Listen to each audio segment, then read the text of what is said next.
Hello and welcome to the Mr. Dogtooth solo podcast.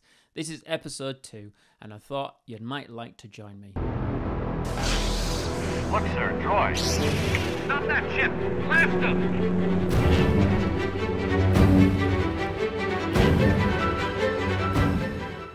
So this is the second episode of the podcast. I thought I would try and up my game slightly by creating something that's a little bit more interactive. What I did notice in the last one was that I was a little bit quiet. I think that was down to a couple of things. One particular being that I was slightly hesitant because my family were in the house and I felt a little bit like not putting my full self out there.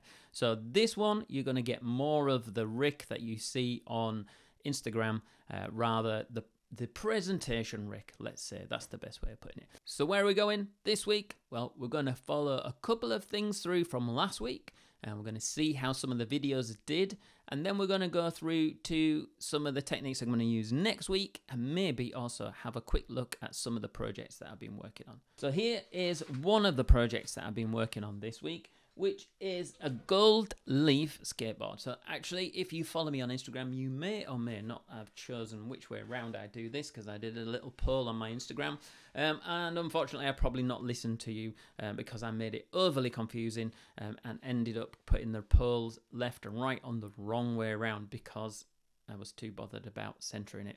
But as you can see on here, I've got silver and rose gold with a bit fluorescent at the bottom and the top, and then I've just stuck some logos on. I've actually started mapping out on here some of the elements of what I'd like to place on it, so I'm putting the triangle on it as well. I've also done an illustration on the iPad that I'm going to try and transfer over to this. So the illustration is basically for a comic book female. I'm going to try and put the eye in the middle of the triangle for obvious reasons, and then try and work around that. My technical problem is, how do I get that from the computer onto this board successfully? So that is something that I've tried to look at this morning and tried to maybe paint something onto the back and then scribble onto it, but it's not transferring. But hopefully over the next few weeks I can explain what I did to get to the position that I'm in. So there'll be some little items like that along technical process of being an artist and doing process, and then also there'll be other technical digital things in terms of promotion. I've also joined a Facebook group which is for other artists trying to sell their work. It's part of the process of documenting this journey on YouTube is also having somewhere that other people are doing the same thing. And some of the questions that I've seen this week in that group have inspired me to understand that I think I'm actually on the right path. So I will state one of their goals is to basically, as an artist, we often do what we want to do. So we draw or we write or we paint or the things that we enjoy doing, but we don't actually think about the market. So what does the market want? What is it that people actually want to buy? So in this group, they're actually saying that maybe you should take your style, the essence of what you do, and apply it to a market that is very similar or very close to you, but is a much larger market. As it happens, I think I've actually hit on my market already. I think that for me, I think I'm going in the right direction. I'm actually targeting people that are like me. So that is people that are into counterculture, skate culture, surf culture, etc., but also into cars. I have a few connections in that world, so I know that within the world of cars, there is also a world of art, and that's an area that I maybe would like to try and bring to the channel, but we'll see where that goes.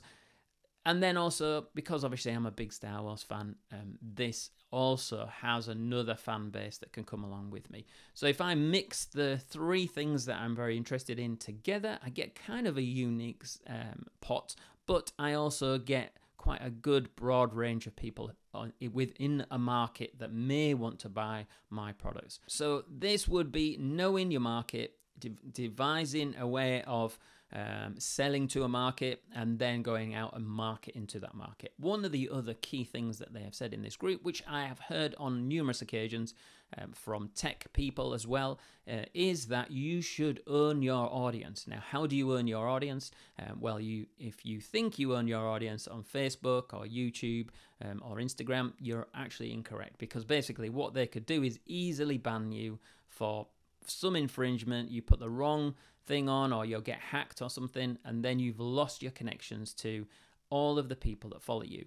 In fact, I know an artist who actually lost his Instagram, and then they started promoting other things on his Instagram channel, and he had to literally leave it, all of his hard work, and it's gone. So how do you earn your marketplace? Well, you get their email address, and that is a direct connection. It's almost like having the telephone number, the digital phone number, because you can pick that phone up at any point and give them a call or email them. Now, email is spam also, so, it's spamming people is not necessarily what you want, but if you curate your mailing list well enough by getting the people, now you don't get their email, you get them and they give you their email, then that is the best way, because then you know that you have clients or potential customers who actually like what you do firstly, and then you're marketing to a really good pool of selected people. The key is to find the people that love what you do, and that is get a direct connection to them. So one of the things on this group is also about creating a landing page, and that's something that I started doing this week. I've started to find a few tools online that would help me to create a landing page and then take me through the process. I've not actually done it, so I've got nothing to show you, but I have actually started playing with it with my other company. Can't remember the name of it, but here it is. And they are basically slightly cheaper than ClickFunnels because that's quite expensive, but it allows you to do pretty much the same thing. So you create a landing page that then you can put an offer on, and then that offer then takes people through to a payment page, or you can upsell them. Then once you've got their email address, then that's obviously when you can market the larger items, whether that be sculpture or original paintings, or just one-off or limited edition prints. As I know that some artists do. So there we have some of the tools that I've been using for the marketing of my items, or I will be if I've not done all of them just yet. And then we'll also look at some of the items that I've been using in analysis of my last week. So I just want to drop this in for every podcast. It's just to have a quick review on the things that I've done wrong and the things that I've done right. Now, actually, when I look at my very first podcast, what I did notice was when I created a transcription of the text was there was a lot of ers in it. So that made me realize that I need to be very mindful of the way that I speak. Now, in the last rant, you might have heard a few of those. If you go back, they might be there. But what I'm trying to do is to not put an in and try to pause at the time when I feel an is coming. It is just a natural part of our speech. A lot of us pick these things up, but you'll notice that it's one of the things that can be cut out of all your videos. So what I did actually with my video is I created a thumbnail, which you may or may not have seen, depending on when you looked at it. I thought about the thumbnail from the perspective of how do you get someone interested? What I noticed a couple of things when I've been looking at thumbnails. I've never done a course or never looked at a course, but the things that popped out for me were a headline or an idea within the thumbnail. I also noticed that there's usually a person in there with an expression on their face. If it's a deadpan expression, it doesn't really work too well, but an expression on their face and maybe a hint at what they are talking about. So some graphical element that reveals part of the what is in the video. So then also I allowed YouTube to create the subtitles of the text that I created, which is where I noticed all of the ers. And then I just went through that text, I edited it, I made sure that it was saying exactly what I'd said, because sometimes my English northern accent, so maybe some things didn't pick up quite so well. So I edited the text, I took a lot of the ers out, and reworked all of that, because there's the benefit to that is that it becomes more SEO friendly or search friendly when people are looking for you. I then also used an AI platform to create a couple of videos that had the text on the screen in the tall format, so that I could use it as a promotion tool. Now, those didn't necessarily work too well because I wasn't thinking about sound bites when I came to it. And then I think I also noticed that my desire to do this video was more projection outside of me. I wanted to create something, but I maybe didn't offer the greatest value. So like working through the items within your video and talking about the items that you are talking about, the value that you can bring, is also a key point. So this week, obviously, when I've talked about it, the value points are earning your clients' emails, earning your own route to them, and then how you target your new customers and what the marketplace wants. So back to this week, what I've been doing is producing a large-scale print that's on my wall here.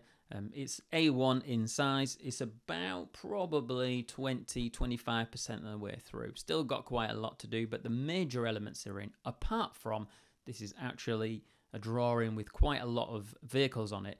So the vehicles needed to look like real vehicles. So like if it's a brand of a car, it needs to be that particular brand of car or even model of car.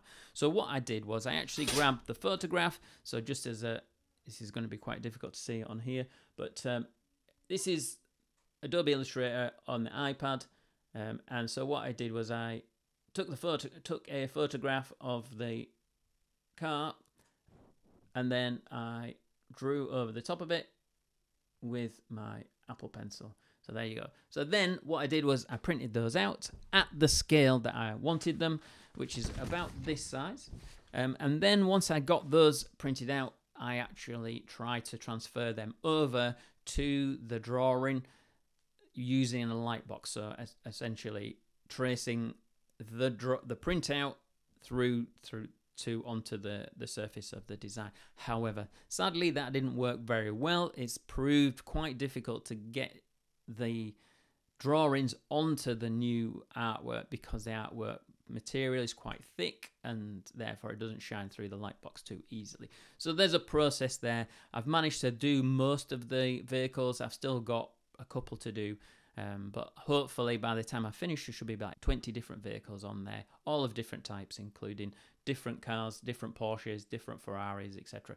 So once they're created and all on that drawing, I'll maybe show you next week some of the process before I finish, so that you can actually see it part way through and what I do to get it there. I'll probably even film some of the doing of it and place it probably somewhere here, either here, or should we do it here?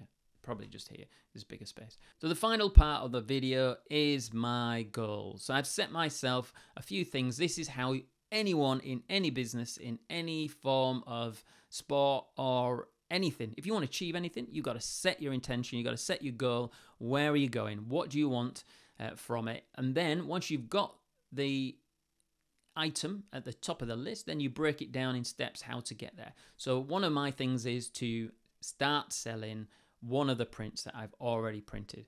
So one of the steps in that process is to get it photographed.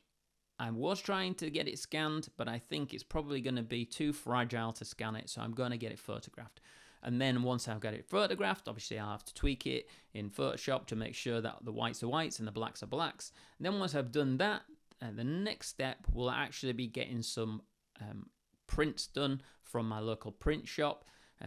I personally have a printer already, so I will be testing it on my printer, but I want it on really nice material, and they do fine art prints, so I will be getting the final versions done on their printer, and those will possibly also be featured on my website to be for sale. I may also do some smaller ones, which I might give away and help me promote my more expensive ones. And then there will be the frame prints. Now, I've already had the prices last week. I inquired about the prices, so I've got them. So I now know roughly where I should be pitching them in terms of what's the value of them, what I want to charge for them, and what the cost is. So then I know what I can make from that process.